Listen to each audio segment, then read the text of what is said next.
Yo, it's Wednesday, May 6th, 2026, and you're listening to Blue Lightning Daily. I'm Hunter.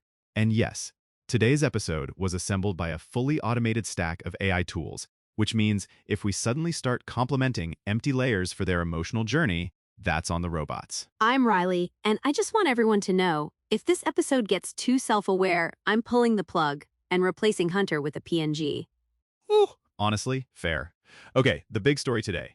Photoshop 27.6 is live, and it's one of those updates that isn't trying to go viral, it's trying to save you from clicking the same thing 1,000 times. It's the sexiest kind of update, like AI, but make it boring and shippable. I love that for us. Exactly. The headline stuff is, Generative Fill gets a quality bump with Firefly Image Model 5, there's a new Rotate Object tool that's basically pseudo three-dimensional rotation for cutouts, and the Remove tool got smarter with fine distractions, including this new bucket called General Distractions.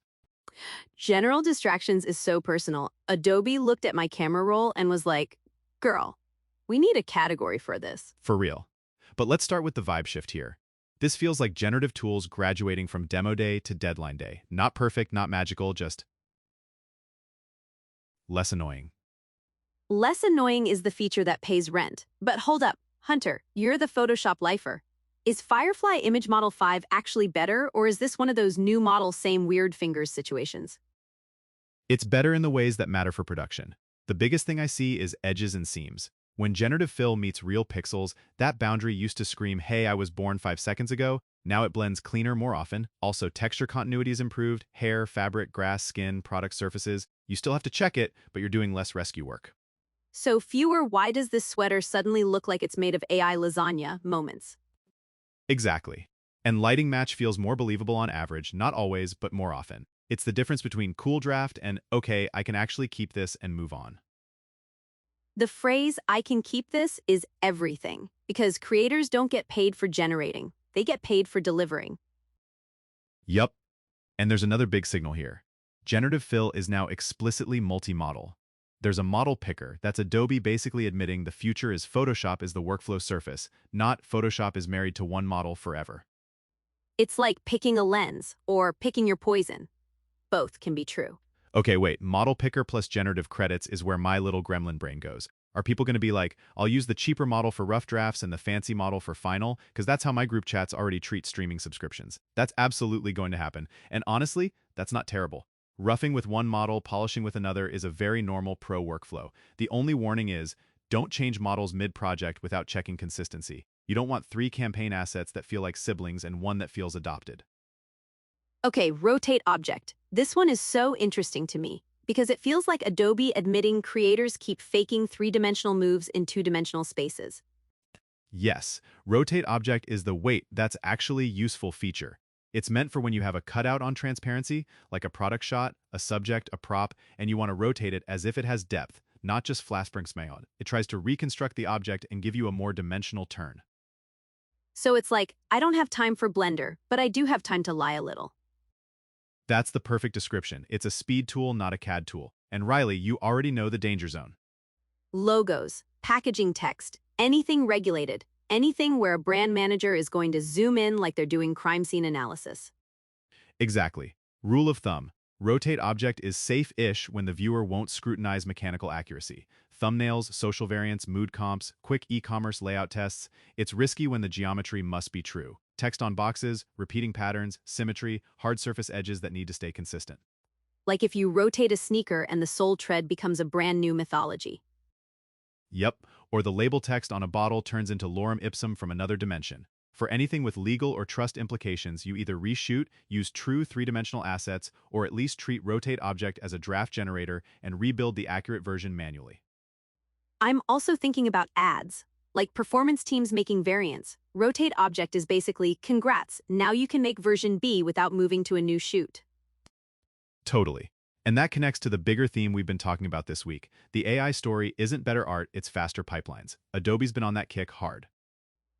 Yeah, like the Cling integration in Firefly. That was another stop tool hopping move. Generate video drafts in Firefly, then hand them off into Premiere like a normal person. Exactly. And then Adobe also dropped that official Adobe for Creativity connector for Claude, which is basically making Claude into a command layer across Creative Cloud. So it's like, You can edit by asking inside Photoshop, you can orchestrate multi-step workflows from Claude, and now Photoshop itself is getting these production-friendly upgrades. Adobe's building a world where the prompt isn't the final output, the prompt is the instruction to the assembly line.